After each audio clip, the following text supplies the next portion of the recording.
Hello, everyone. Welcome, welcome. Let's see. Um, Getting set up here. Give me a second. All righty. Here we go. So I'm getting set up. So hello, everyone. Happy Sunday. So good to see you all again. So welcome to Uncovering Hidden Healing. So I'm your host, Arletha Lizana, and I'm thrilled to have you join us for this new live interview series. So those of you who joined us last Sunday, welcome back. New people, welcome. So each Sunday, we're going to bring you insights from experts in natural and traditional medicine, focusing on African and African diasporic practices. So, African and African diaspora natural and traditional medicine holds such a rich legacy that it has been nurtured and passed down through generations. So, these healing practices are not only rooted in profound knowledge of natural remedies, but also in deep cultural and spiritual traditions that have sustained communities for centuries. By tapping into this ancient wisdom, we can address modern health challenges holistically, incorporating mind, body, and spirit. This series is more than just a collection of interviews. It's an exploration of a vibrant heritage of healing that can empower individuals and communities. Through our discussions, we aim to uncover the hidden gems of traditional medicine that offer powerful, natural solutions for health and well being.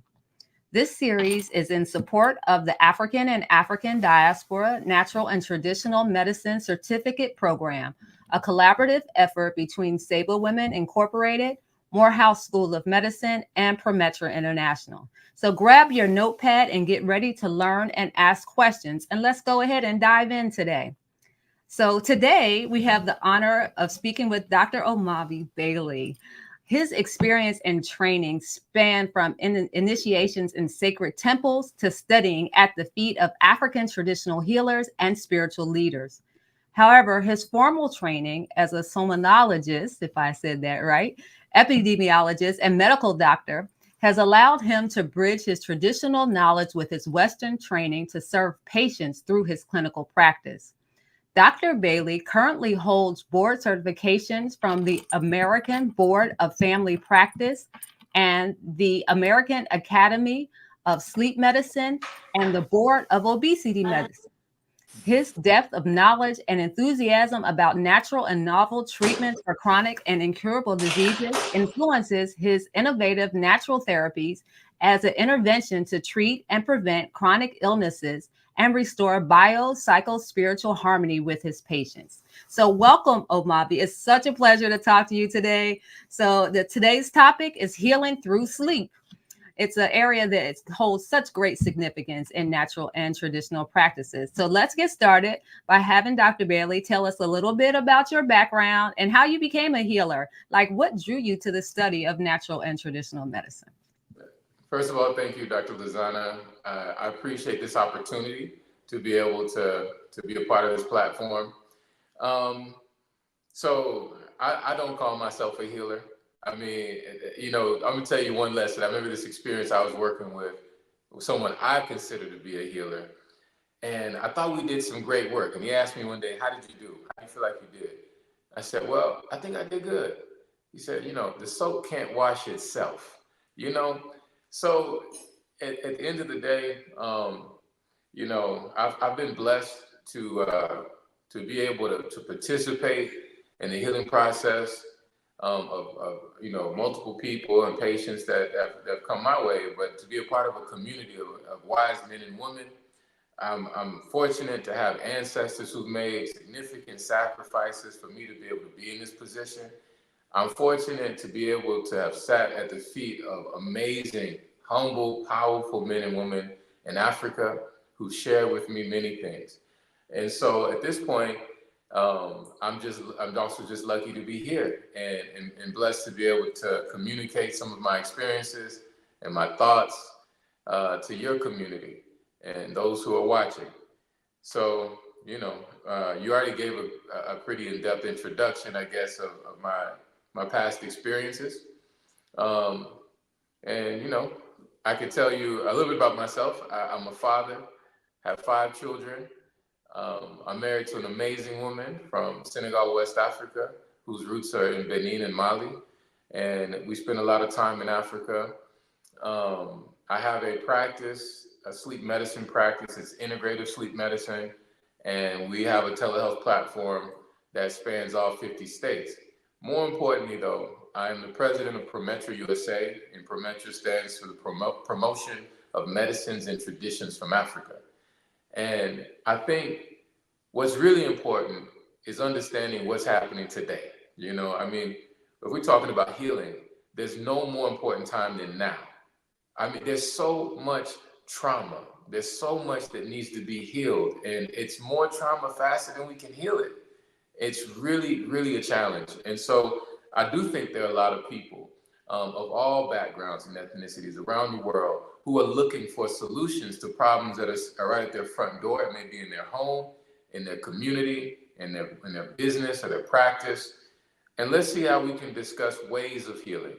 But I'll tell you, there's an immense source of healing, knowledge, wisdom, and energy and practices that exist in Africa that is necessary for humanity to be able to move forward.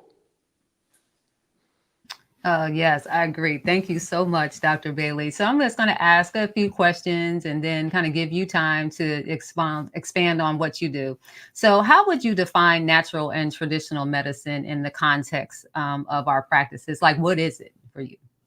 What is natural and traditional medicine? Yes. There's only, to be honest, I believe that medicine is as old as human beings. Okay, if medicine is as old as human beings, where human beings begin? They begin in Africa. That's right. So civilizations that are as old as 300,000 years old have had medicines. So when we talk about modern medicine, I mean, it's really a misnomer, because the Western medicine that we practice today and that we're taught in universities has an origin too. That origin is real short. It's only been around for a few hundred years. And that origin stems from a branch of the sciences that were learned, let's say in Egypt, by the Romans or, the Greeks, etc. And so that's just one branch of it, and it comes from the same origin, an African origin. So if you ask me about medicine and healing, there is an origin of it. It's tied with the origin of humanity in Africa. And I think it's important for us to kind of begin to understand that, so we can value the true roots and origin of healing and medicine. That's right. That's right. So, yeah, I agree again. So, really trying to understand the context of, African and African diaspora, natural and traditional medicine. Maybe you can talk a little bit how you think that culture plays a part in, natural and traditional medicine. Like, how do we explain the connection between culture and medicine?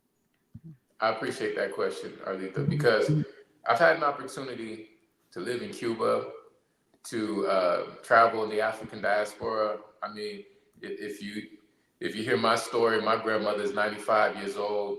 She grew up, in Palestine, Texas, on my mom's side, and she's still with us. And so, I mean, she's 95 partly because of natural and traditional medicine. You understand? So, and so growing up, in Jim Crow, they didn't have any research. She tells a story about how they couldn't go to the hospital. And in fact, her big brother had an appendicitis, and they had to open him up on the porch and do surgery, because they didn't have access to even go to that type of white hospitals, right?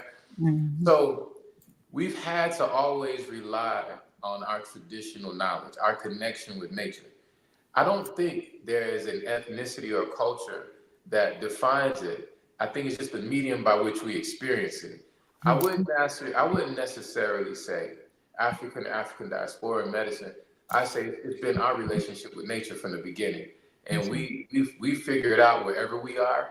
We work with what we have, and we communicate with that, and we connect with that, and it speaks to us, and we know this is what we can use to treat this or help this, and it's a part of our necessity. And so when you go to Cuba, you will see a trajectory, or let's say a branch of what came from Africa to Cuba. So there really was I wouldn't say there was ever any a division or a break. We've always been connected to our origin, and we've always been connected to nature for healing and survival. Yeah. Yeah. Thank you. Got me hype over here because when you said your grandmother, I was in it like, okay, yes. So my grandmother, one lived to 105 and the other one Yeah. lived to 98. And they talked about the same thing. So they're natural remedies. In fact, when I was a kid, I used to sit with my grandmother. She used to tell me, like, okay, this is for this, this is for this, this is for that, like from the beginning. And I think that you provided that cultural and that family connection is like so important. So it never like went away. And like you Yeah. said, out of necessity, or whatever means we had, the tools, even one of my favorite shows, Underground, even though they didn't have more seasons later, I was mad about that. But even in that series, Underground, like she's steadily going around like looking for medicine, during enslavement period, like, oh, I can use this for this, I can use that for that. So, thank you for that. That kind of, that got me all hyped. So, okay, so let's dive deeper into your specialty area. So, Okay. talk about sleep medicine, talk about your initiations, talk about what you do. Okay. Well, from the perspective of sleep, and this is very important. The truth is, people ask me all the time, well, how did you get into sleep medicine? I mean, you could have done surgery or, whatever everyone else does. And just to talk about how did I get into it, the truth is, I was walking with a healer in Africa one day, and I was a medical student at this time. And I decided, like, I want to do a rotation in Senegal. And so I would work in the hospitals, in the psych wards, because it's a psychiatry rotation. And and then I would go and spend the weekends or after shift, I would go work with the healers in the community who heal mental illness using a tradition called a dep, a ceremony to heal people with mental illness in Senegal. Very powerful, by the way, using dance and rhythm. So I was doing that, and I was walking, following this very prolific healer, and he stops. He turns to me out of the blue and says, Omavi, sleep is a big school. It's a university. If you live to be 60, you will sleep about 20 years, and you will dream about 5 years of your life dreaming. Pay attention to sleep and dreams. And he just planted that seed. At that time, I didn't know anything about sleep medicine because they don't really teach it in medical school. You may get like one day or half a day on sleep, just about sleep apnea or something like that. So I started to just investigate it a little more, and there's a lot more history to it. It really connected with me. And as I began to understand what does sleep mean to our people, our traditions, like what do we know and understand about sleep traditionally and culturally, and I started to see where the science was. And part of what fascinated me was science didn't have much to say. So it left a lot of opportunity to bring in culture and tradition. Okay, so when we talk about sleep, you can open up a sleep medicine book and they'll tell you really quickly that that sleep has three states of consciousness that we can be in: wake, non-REM sleep, and REM sleep. That's what it'll say in the book. So with these three states of consciousness, you'll want to know, well, what's the difference between them? Well, we know that physiological changes, meaning changes in your body and how your body functions, in each of those states: wake, non-REM, and REM. What's very fascinating to me, and it's very important, that we don't separate sleep from dreams. Like, dreaming is essential. It's very important. But there's stages of sleep. There's stage one, stage two, there's stage three. Stage three is usually deep delta sleep. And then there's REM, which is rapid eye movement sleep. And rapid eye movement sleep is typically your dream sleep. So in those different states of consciousness, you experience different things. What's fascinating is when we measure REM sleep, your brain is completely active as if you were awake. You would not really be able to tell just looking at the brain activity if someone was awake or asleep without really measuring their muscle tone, because their brain is as active as if they were awake, which really has a profound implication. So you mean to tell me when I'm actually asleep, my brain is active as if I'm awake for about 20 to 25% of the night if I'm sleeping well. Yeah. So why is it that active? What is it doing? Where am I? What am I thinking? What am I experiencing? And that is a whole school, you know, that's kind of where Western medicine will stop. And it'll say, yes, you were dreaming for 20% of the night, and that's what it should be. But it doesn't say why you need to dream. What's the power of that dream sleep, and how can it improve or impact your health or your development, or how can you use that? So sleep in that regard is very powerful. What I think is also important is understanding, before you understand how sleep impacts health, you gotta say, what is health? And health typically in Western medicine is presented as a series of disease and diagnoses of the body or mind. So okay, but in African thought, there's an adage that says, that health is the ability to laugh and to cry.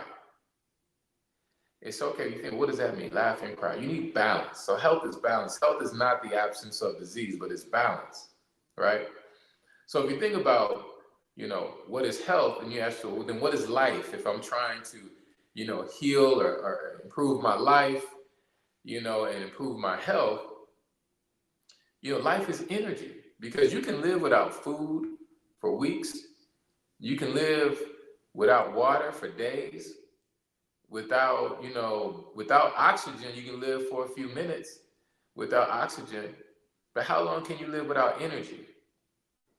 So if energy is life, what role does sleep play in restoring your energy? That's important. You lay down for 8 hours, you go into four stages of sleep, and you come up with energy. I mean, that process of healing and restoring the mind and body, that is fundamentally what sleep is. It's a process of healing and storing the mind and body, but there's also a very, very powerful aspect of it that has to do with the soul and the spirit in your sleep. That's not something Western medicine can express, but it is something that's very prevalent in our culture and traditions of dreaming. How is it that you can have a dream of someone that who's passed on? How you can have this dream of one of your ancestors? I've had patients come and tell me. One gentleman told me I could share this story. His father had passed away about a year ago. Exactly, it was a year today. And they were celebrating the anniversary of his father. And he woke up and he came downstairs. He has a twin brother. He's an adult, but him and his brother were sharing a house.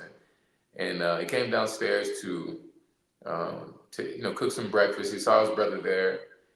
And the young man woke up because he had a dream. In the dream, he saw his father. And he said, wow, how are you? And his father said, I'm fine, but I miss you. And he gave him a kiss on the cheek.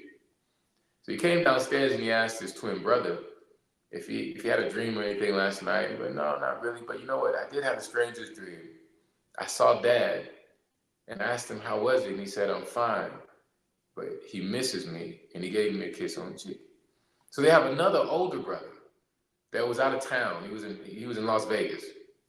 And he called the brother and he asked him, without leading him into the question, did he ever, it's the 1 year anniversary of his father. Asked him how he's doing. He said, man, everything's crazy over here. Yeah, everything's cool though. But I had a dream last night. It was the same exact dream. I saw Dad. I asked him how he was doing. He said, I'm fine, but I really miss you. He gave me a kiss on the cheek. And so if you ask people, if you just ponder that, how can three people have the same dream of the same person the same night? So that is not going to be explained by Western medicine. You understand? So this is for me to be very transparent and clear. For my patients, for me, for my practice, I believe it may be the last thing we have to connect us to universal spirituality. If you don't have a spiritual practice or tradition, it could just start with your sleep. Just start with your sleep and your dreams and start to find your connection. You can have such a profound impact on your life by having a healthy sleep and dream practice, in terms of your personal practice. And it can bring a lot of wisdom into your life and into your family.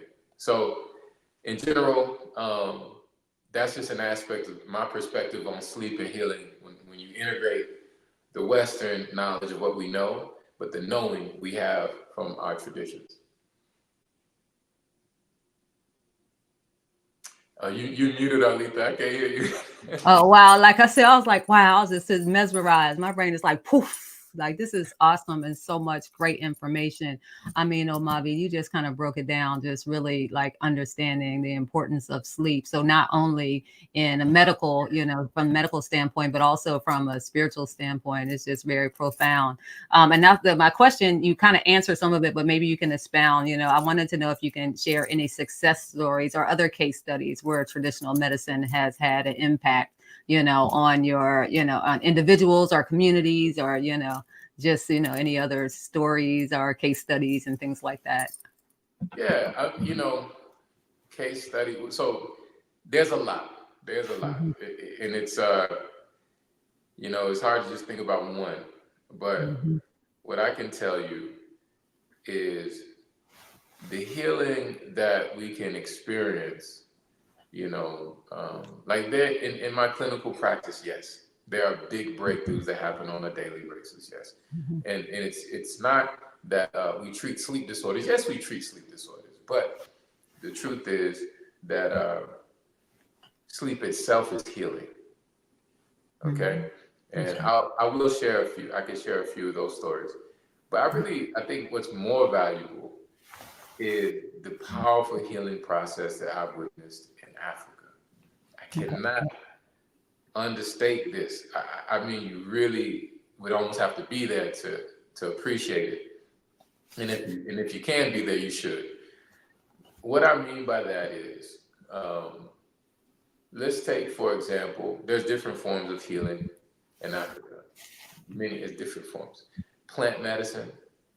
There's healing through trance, and there's healing through energy. There's so many different forms of healing.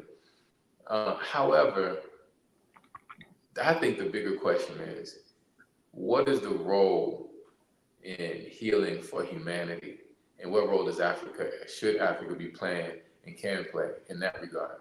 And there's a lot to be said there, and I think we'll come there later. But as a result of some cases, so I can tell you some cases here locally, and I'll tell you some cases maybe in Africa. So one particular experience um, that I can say happens in my clinic quite frequently. And this is if anyone's a doctor or a provider or someone who's interested in just having more of a healing experience with your patients and in your practice. I'm going to give you some of the things that were taught to me, some of the keys that you need to do and understand. But before I get there, what happens is, you listen and you connect to the person that's in front of you. And what happens quite often to me when it comes to sleep is that usually it's trauma or loss that has impacted the person's sleep. So it presents itself in their sleep. And so you can see it through looking at their sleep.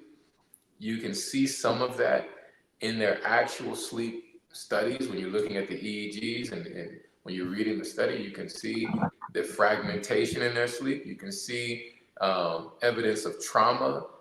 You can see a lot of things that are not getting deep sleep. So you see a form of hypervigilance. You can see that objectively.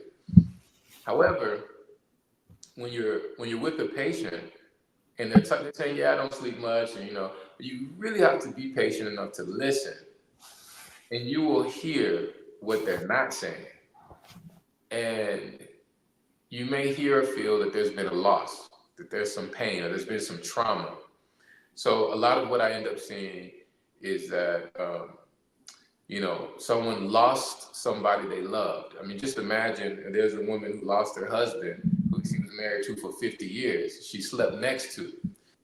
And in the United States, we don't have a practice or a culture or a tradition of what to do when you lose someone you love. We may believe that they are in heaven, etc., but what do you do? How do you maintain that relationship? And I'll tell you fundamentally, if I don't know anything, I'm 100% confident that relationship continues beyond death. It's so, so, so fundamentally important relationship. Now, as we work on restoring the sleep, and this person who's not sleeping through the night because they've lost a loved one, they start to sleep again and they start to dream again. And that connection through their dream actually brings back in their sleep, also brings back healing. So they may have a dream where they get to communicate with that person they lost. This one person I remember, I mean, she woke up in tears, so happy that her husband told her he's fine, that everything is going to be okay. I mean, just feeling close and feeling that comfort. So that's one thing that happens very often. But I also see the other side of trauma, rape, molestation that may have happened in childhood or young adulthood that has had a serious impact on usually women's sleep, their mental health and physical health, and then fundamentally, I also see it every day too. A lot of Black and brown people, probably all of us, have experienced such an enormous amount of trauma in our lives or stress. It's like a form of PTSD, whereby, you know, our sympathetic tone, our fight or flight is so high and it's so out of whack, it's so imbalanced that we you can see it in our sleep. We're having like panic attacks in our sleep. You know, you can see our heart rate is so high even when we're sleeping. And so when I look at that data and I explain it and I say, you know, you're living on the edge. You know, if the police get behind you and flash their lights, it's going to trigger you. That's right. And you don't know what's going to happen. You know, so part of what I do is I say, look, you may not be able to control what's going to happen when you walk out the front door today. But when you come home and those 8 hours you have in your bedroom, they have to be sacred. You got to recover because you cannot leave the house the next day unprepared for what may happen. And so that recovery is key, it's critical. Yeah. So a lot of these brothers and sisters are dealing with forms of PTSD that have been untreated, and their sympathetic tone is so high. So what I do is I help them find their rhythm. I help them restore their sleep. And sleep has 3 components: quality, duration, and timing. And as they improve their sleep, I measure their tone, their sympathetic tone, to watch their heart rate variability improve, to watch their sympathetic tone, which is, it can be measured by vasoconstriction of their blood vessels. You see that start to come down, and they feel it too. They feel more relaxed. They feel like they can just breathe, that they're not tense all the time. And then that actually is going to improve their high blood pressure. That's going to improve, you know, their arrhythmias that they have, etc. And so it improves their physical health, but it also improves their mental health. So those are just some of the ways, both, you know, I would say in an integrative approach, physiologically as well as, let's say, spiritually, that we work with our patients to help them heal. And that's on the Western side, I guess, or here in the diaspora. But in Africa, on an annual basis, we do take people to Africa to have a healing experience, especially related to trauma. It's called the Way of Remembering. And that's, I mean, that's an experience everybody needs to have, because that is a process that deals with the African way of healing wounds and trauma that may have happened to someone before you, but it's still impacting you today, that generational trauma. And our belief is that the trauma that's sitting on humanity is collective. You know, it's a collective trauma. It's a collective consciousness that we have that all has a trauma on it. And we need to heal the collective trauma as well. So the process of the Way of Remembering is going through a process to help heal and restore and bring harmony to folks who are dealing with trauma. That's right. Wow. Yep. Thank you. Thank you again. This lot of information. It's been so great. So we're going to open the floor to questions in a minute. So if you guys are listening live, you can, you know, add your questions you'll have, and I'll just kind of start so what are some of the common misconceptions about African and African diaspora, natural and traditional medicine? What do people misunderstand or misconceptions, do you think? I don't think people understand much at all. Yeah. You know, I just don't. I think that they're looking at Hollywood still, Mhm. and they got a conception of first of all, I don't think they have a concept of what African healing is like. They don't even have a concept of the African origins of Western medicine. So I think they probably think it's some type of, I don't know. I could even tell you what people think about it. I can tell you what it is though. Yeah. What it is it's the blueprint. Yeah. It's the blueprint. It's the original. You probably dealing with the copy, but if you want the original, it's in Africa. Okay, and it's the origin. And whenever you talk about the origin got to be powerful. If the original ain't good, the copy's gonna be terrible, right? Right. So I think what people need to appreciate is it fundamentally exists in your relationship with nature and your relationship to the past and the future. You know, it fundamentally, our African traditional medicine is a expression of transcendence. It is a collective transcendence, and there's a philosophy that drives it too. There is a philosophy that supports our science and our practices from Africa, for sure. Yeah, yeah, that's true. Absolutely. So, kind of like, what do you see as the future? Where should we be going then? With African and natural and traditional medicine, what needs to happen? Well, we need to remember. We first got to remember that who we are as African people, what we've done. Oh, okay. Now this is interesting. So I had a patient come in yesterday. This is happening. I mean, Friday. Today's Sunday. This brother comes in. He's been in the military for 20 years. PTSD for real, extreme. And he's trying to figure out. Like, he's having terrible nightmares. He has all this trauma imposing. And I'm going somewhere with this. So I'm gonna answer your question. So the brother brings me. He said, like, I was just doing some research. I was up all night because he wasn't sleeping. And he shows that he did his DNA test through not African ancestry, but 23andMe or something like that. And he got like, not I won't say exact match, but it's like directly Ramses the third, right? He's like, what does this mean? Like, I'm connected to Ramses, this pharaoh Yeah. in Egypt. Yep. I said, yeah, of course you are. If you don't know that that's us, then how are you going to understand who you are today? So we always say, if you don't know where you're going, go back to where you started from. And we can go back really far. And fundamentally, what that means is that we need to lead. We must lead because we have been given a mission to bring humanity, civilization, to bring those values. We got to lead everybody. We got to lead. That's our role. And until we're playing that role, until Africa and African people and African healers from the diaspora or the continent understand that we have a role to play and humanity needs us, when things aren't going to get better. And as I tell people often, um, there's no mistake on where people were taken from in Africa to come here. That was not a mistake. That wasn't random. They saw something that they needed. They saw something valuable and powerful in the people that were taken.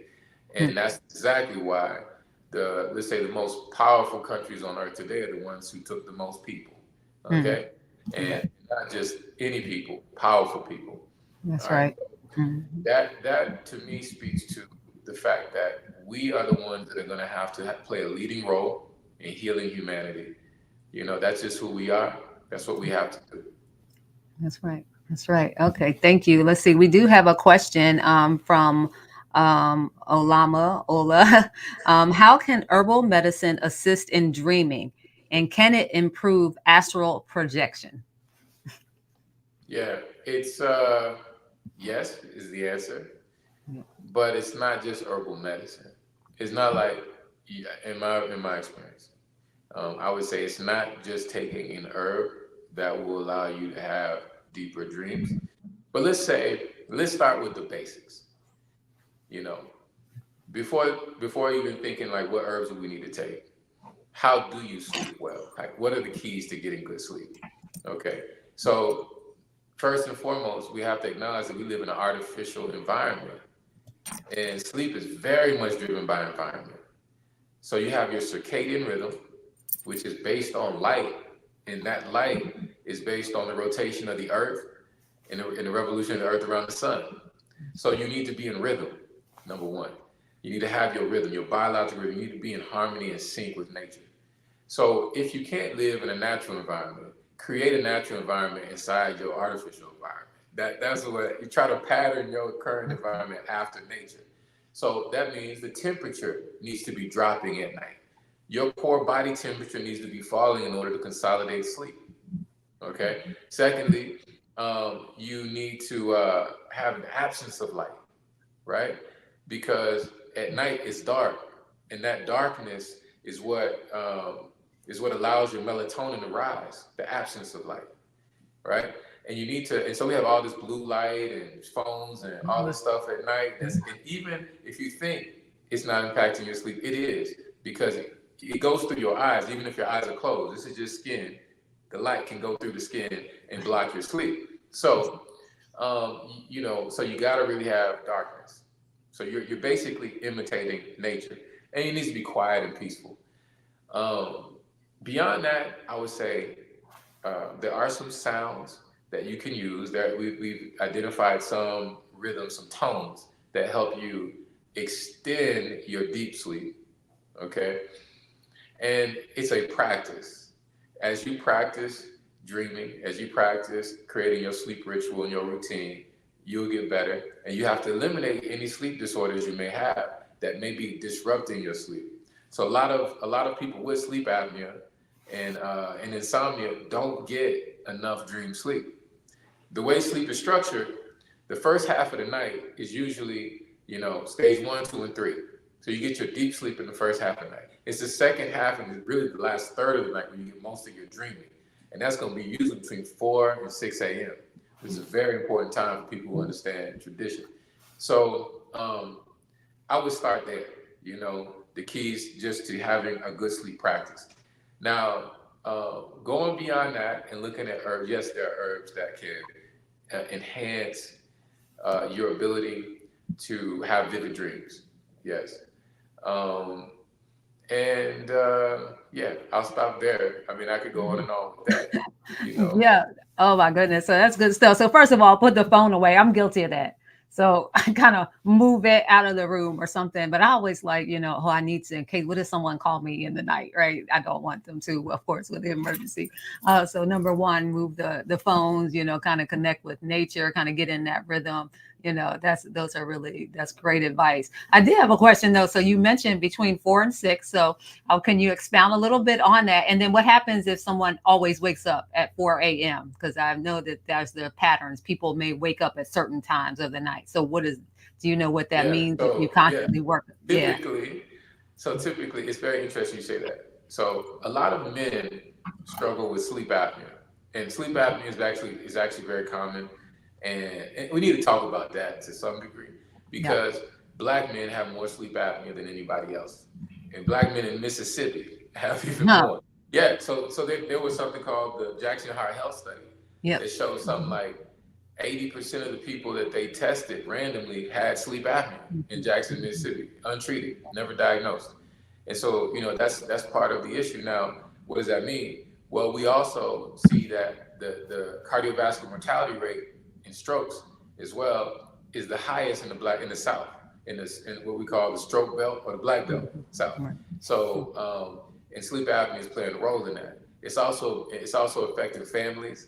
I gotta throw this out there that erectile dysfunction is very much impacted by sleep apnea because during your REM sleep, your sexual organs receive blood flow and circulation, and so a healthy male will have 3 to 5 erections a night. Okay, but if you're not getting into REM sleep, which you're not if you have sleep apnea, because your apnea is going to be worse in your REM sleep because you're paralyzed. Because if you weren't paralyzed, you would act out your dreams.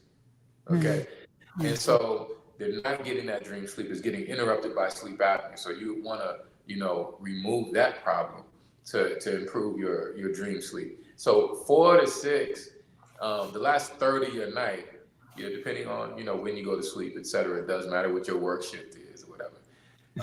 That is, on the medical side, that's when you have most of your dream sleep. So you're in your REM sleep, you're paralyzed.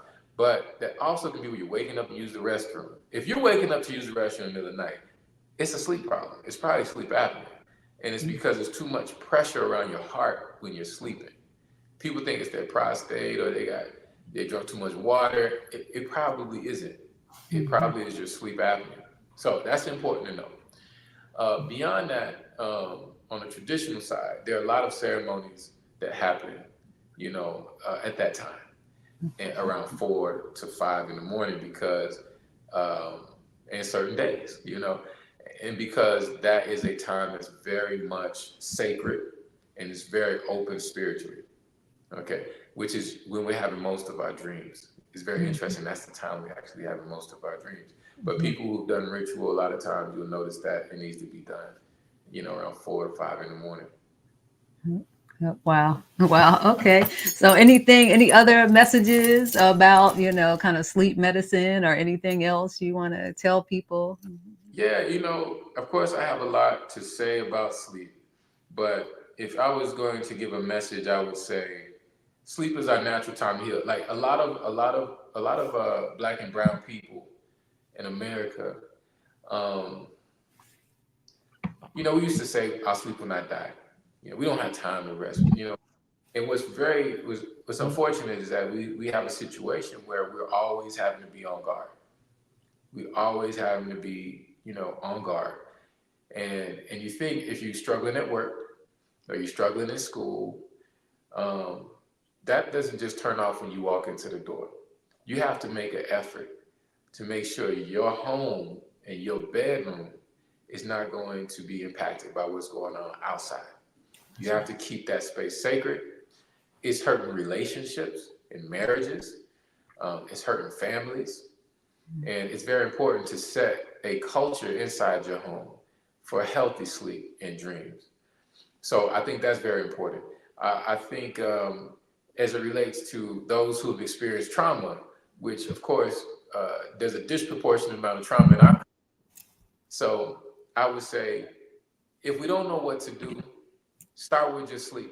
Start with restoring sleep. It's a very, very good low-hanging fruit place to start, to heal the trauma. Because a lot of it can be auto-healed if you give yourself a chance to recover. Okay. So those are a few messages that I have, but I would love to take some more questions. Yeah, yeah. So see if there's any more questions, you guys put them in the chat.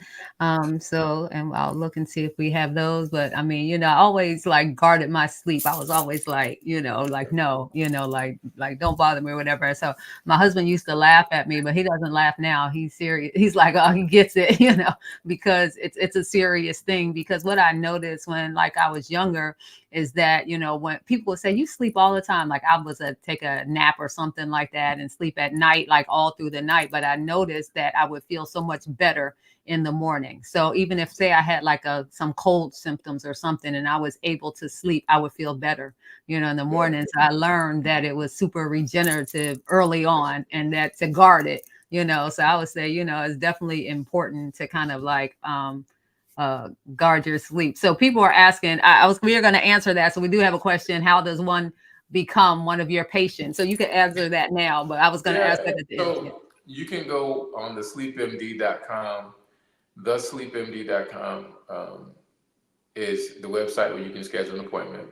Mm-hmm. And, if, or you can call 833-32-SLEEP, 833-32-SLEEP. That if you need, or if you know someone who needs a sleep evaluation, and we see patients in all 50 states. I will say, for the healing aspect of it, I'm really excited about, what our ancestors have been able to accomplish. Yeah, I think that's really where the discussion has to arrive to, because, even in my practice, there's a limit. it's like, there's these limitations. We really need to connect back to our origins of healing if we really want to solve the problems on a greater scale. If I just say, if we just asked, if we had an audience, say, raise your hand if you know someone who's been in prison. Raise your hand if you know someone who's been molested or raped. Raise your hand if you know somebody who's been unfairly, unjustly accused of something on a job. Uh, Everybody's hand would be up in our communities, right? Everybody. And that trauma that's still happening has also been happening for a very long time. And what we're dealing with right now is that we we are in a situation now. There's no place on earth that you can pretty much go to that has not been traumatized to the extreme, and that's sad. So there's this war in Gaza. Okay, there's this thing happening in Europe between Russia and Ukraine. There's still Afghanistan. Everyone already forgot about Iraq, and no one talks about Africa. It was happening there, Right. So we're living in a world that is overwhelmed by trauma, physical, mental, and spiritual trauma. I mean, people are living broken. And so, yes, while sleep is one way to begin to heal, I do believe that leaning back into our traditions, the African origins of humanity and the African origins of healing that we've carried on in the diaspora that have never been broken, I think we got to start tapping into that. We got to. People are looking for it. We got to show them where they can find it. We also have to protect it because it may be the last thing we have, because, so many civilizations have just been destroyed from war and chaos. So I encourage anyone who's interested to learning more about healing the African way to reach out to us on wayofremembering.com, prometra-usa.org, and we will be able to guide you in the right direction. If you want to learn more about what that tradition is, what your connection is to that tradition, how you can learn, or how you can receive some type of support. But I'll tell you that that's going to be critical for us as not just as African descendants, but it's going to be critical for us in order for us to be able to play our role, to help humanity, but moreover, the people who need healing. If Yeah. you really want to be a healer or you care about healing, we need to do that. There's a two kind of questions that kind of come from that one. We had a question that wanted to talk more about way of remembering, like what that is, because you mentioned it and then you just mentioned it a couple of times, and then also like should one do if they're interested in studying and practicing natural and traditional medicine, like how should they get involved? Okay. The first one, what is way of remembering? Way of remembering is it's a pilgrimage that was started by Dr. Eric Badosu, also known as King Meto Husan Nuf. He's a traditional king from uh, from Tado civilization of the Hola people, and his vision. He's also a physician. His vision was from given to him by the ancestors, and it was to be able to create a pilgrimage that allows humanity to return to the origins of humanity, the origins of human civilization, in order to heal the collective trauma. And so the process there is a 10-day process of going through a process to help heal the trauma related to slavery, colonization, genocide, etc. The collective traumas that have been passed down and continue to impact us today. And in this process, you will experience and visit, where some of these traumas have occurred in Africa. But you will also go beyond that and get a chance to visit some of the preserved, sacred, traditional places that existed before those traumas ever occurred. And there's the ability to go through ceremony, etc., that will help to restore healing and balance and harmony on the individual level, but also will prepare you. This is the second part of the question. will prepare you to participate in your community to help heal those traumas in your community. It will prepare you for that. Now, to become a healer, this is not something you jump up and down and like raise your hand. I want to be a healer. It's a calling. It's a calling, and it's not. It's a burden too. I want to say it's a burden. That doesn't sound right. It's a responsibility. Yeah. And so, you know, in that process of, let's say, becoming a healer, or becoming someone who is initiated, it's not easy. It's a calling, and the first step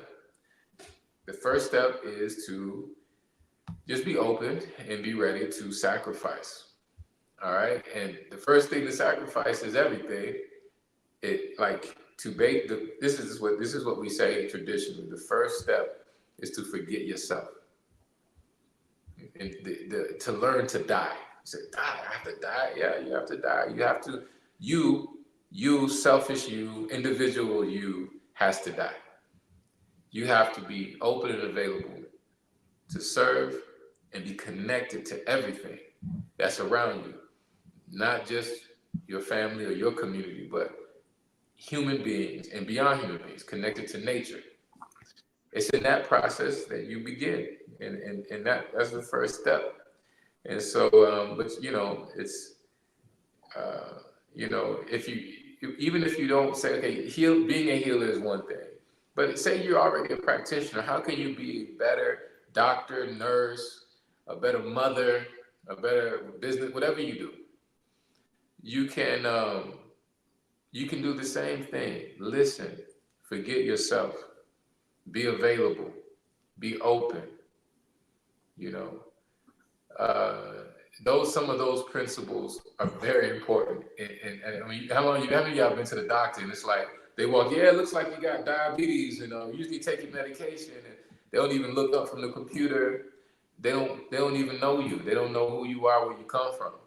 So if I'm talking to other practitioners like doctors or nurses, first question I ask in my clinic is, tell me about yourself. I want to know who you are. Well, how do you feel about yourself? Who are your people? Where you come from? That tells me a lot. I can connect to you now. Once I have a connection and I'm listening, I can hear what you need. And the more you listen, 60 to 70% of what it takes for healing to happen, it happens through listening. No intervention is necessary. It's just listening. Yes, I couldn't agree more. I've learned so many lessons about listening recently, and it's just something. It's like the theme for the year. Like, the healers that I talk to, and they say, I've been able to do this or help this person because I listened. I've been able to, help with particular ailments and things like that because I listen. So me and my sister were just talking about that. You got to listen. So thank you for that. It's super important. So we have one more question. So I want to get that in. And the question is, what does the tradition say about taking naps? Oh. Okay. That's a good question. Yeah. Okay. What does the tradition say? Yeah, or what do you say? I mean, as well. That's the question. I gotta Yeah, listen. that's the question. Yes, that's the question, but you can also elaborate as well. Yes.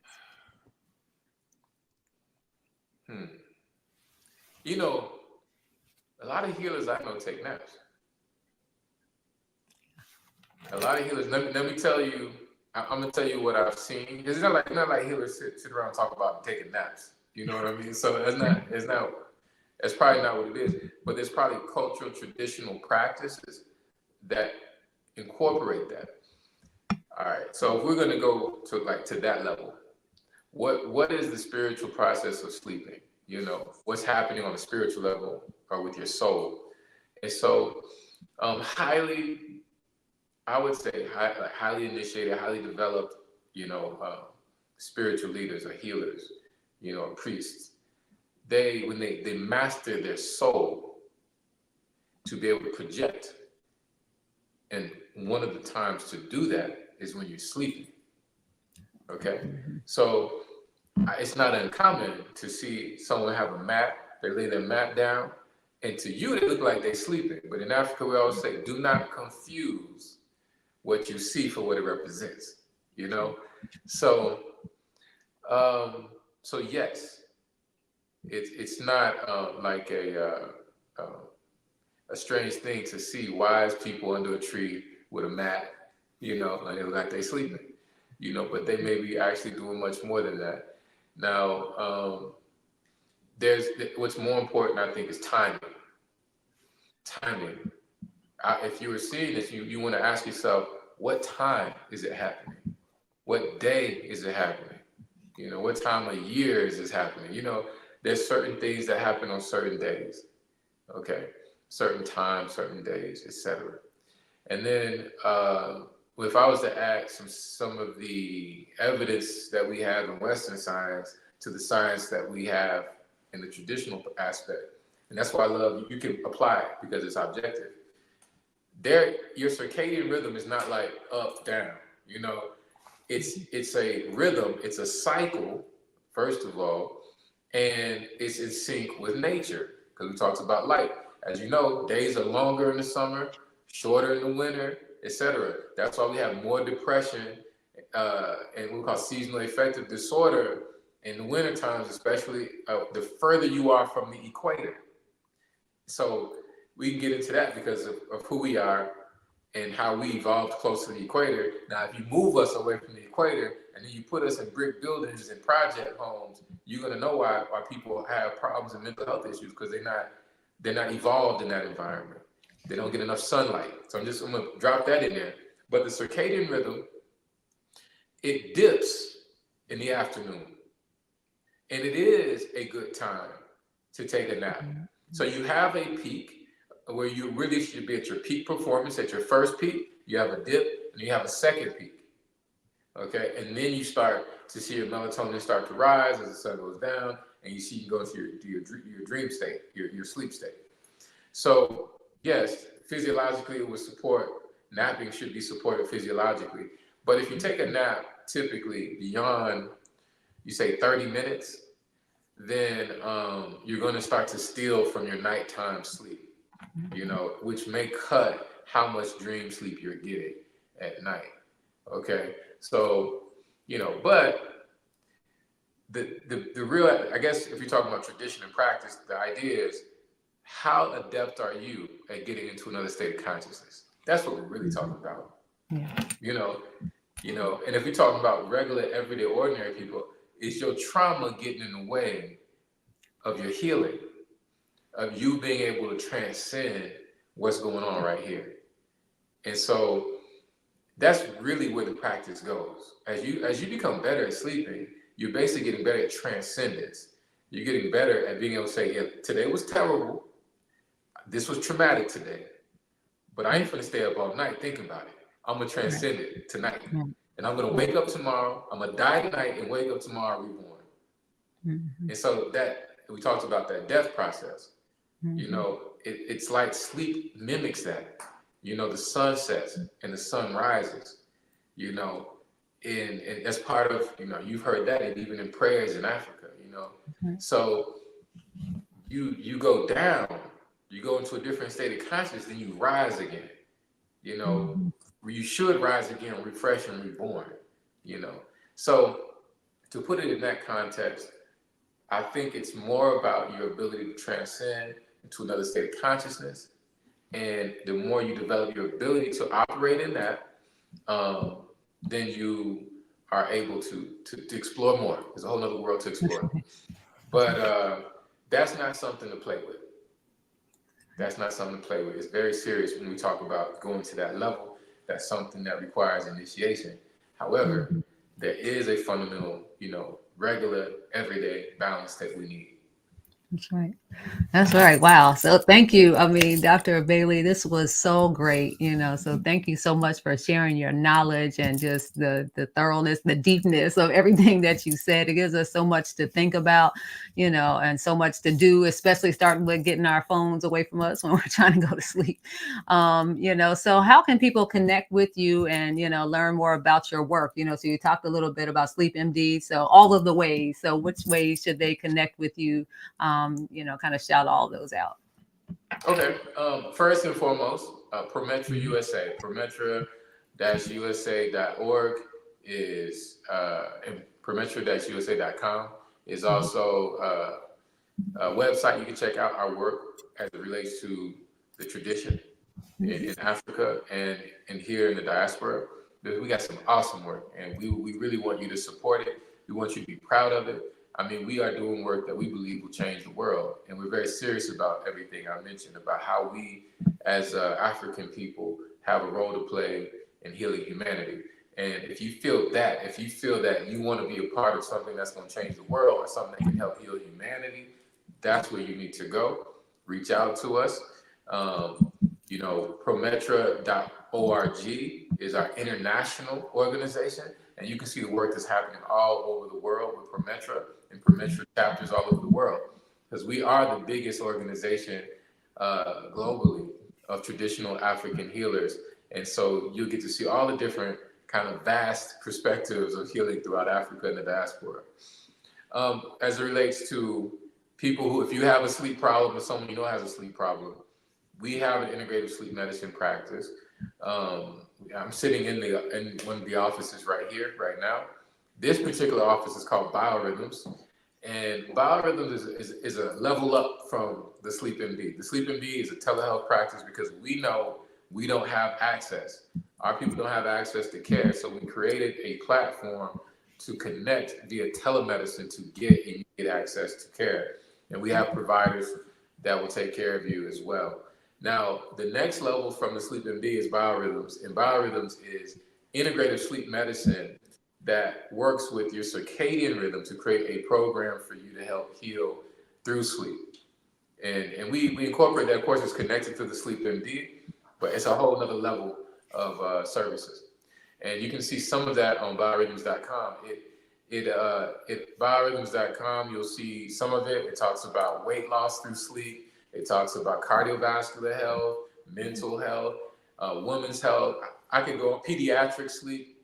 Our children aren't sleeping. You know, there's a lot out there as it relates to sleep that needs to be done. It's just low hanging fruit. So we treat children 2 months and up, and we can treat them remotely 2 years old and up for their sleep problems.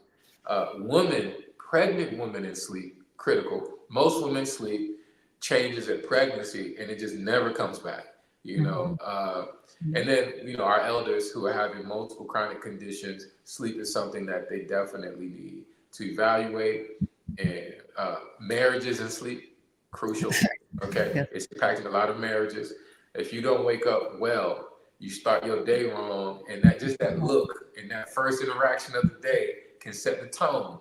You know, but fundamentally, like I mentioned, we deal with sleep, quality, duration, and timing, and then we start to work on your circadian rhythm, your sympathetic tone. So that tone, that tension, that fight or flight response, bringing that back down, and then we work to get you into harmony. And so that's what we do, and all that's based on the traditions that we've had a chance to study. All right. Oh, so thank you so much. Again, Dr. Bailey, this has been awesome. I really enjoyed this time.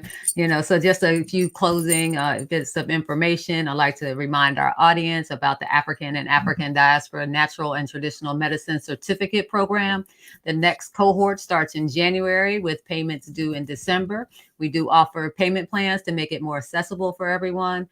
Also, don't miss our upcoming natural medicine trip to Brazil in December 6th to 14th. So deposits are due July 31st. Again, thank you all for tuning in to Uncovering Hidden Healing. So join us next Sunday for another exciting interview. Stay healthy and keep exploring the wonders of natural and traditional medicine. So goodbye. Thank you so much, everyone.